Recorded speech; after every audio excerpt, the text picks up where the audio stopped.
Let's take a look at the next progression in our backstroke left side popped drill.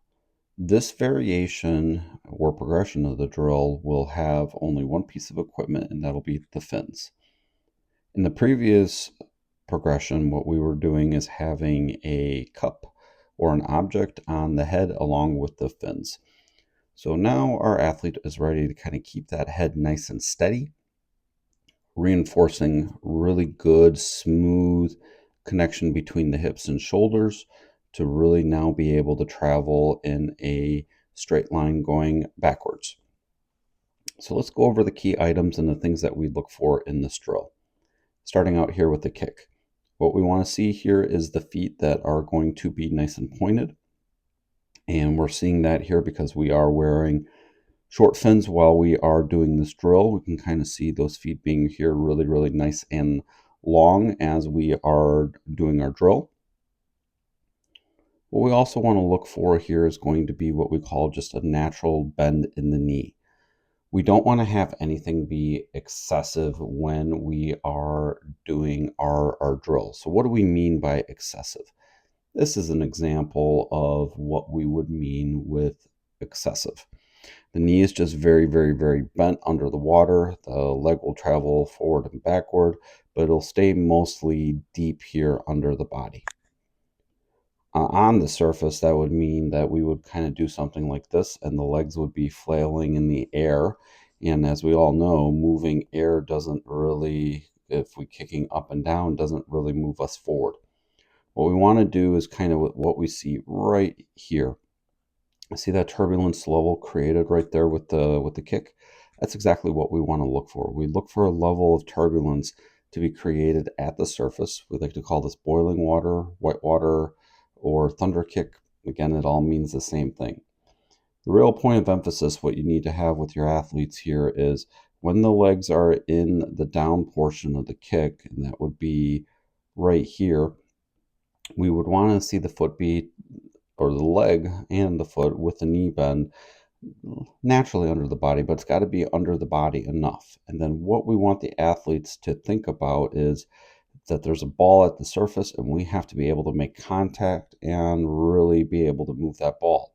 That will produce a lot of power with speed in the kick.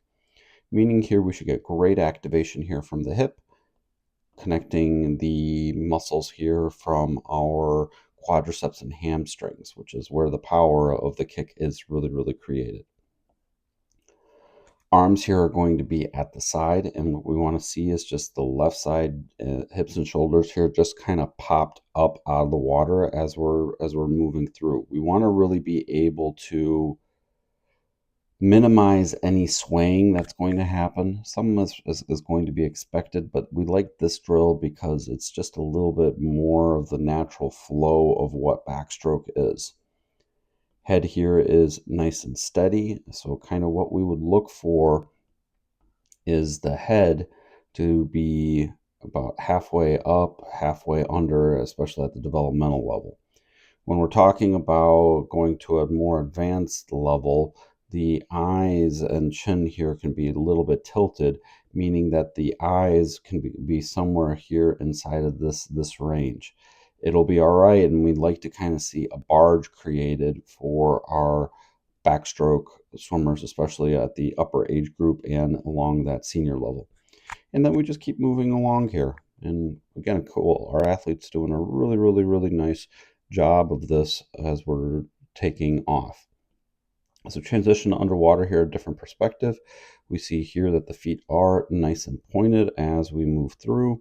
The feet are at a nice, decent level under the body.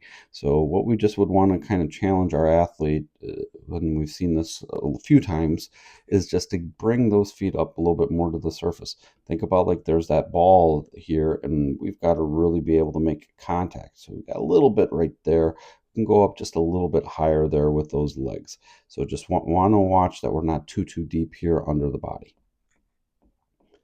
As we're going to kind of continue, we're going to come on a return view, taking a look at some of those same items. Head here nice and steady. Shoulders here are nice and just a little bit popped, kind of peaking. And so we kind of see a little bit of that swing right there. We return to a little bit of a flat, but we recognize that and then quickly get the shoulders to be back up. Kick here could be, yes, a little bit more at the surface.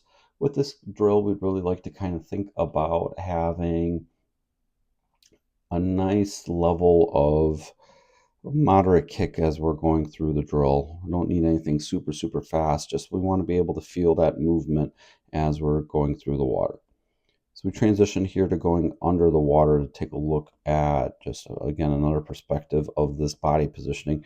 Here, now you can see the left side just popped and kind of seeing here the depth of the shoulder and the hip on the other side.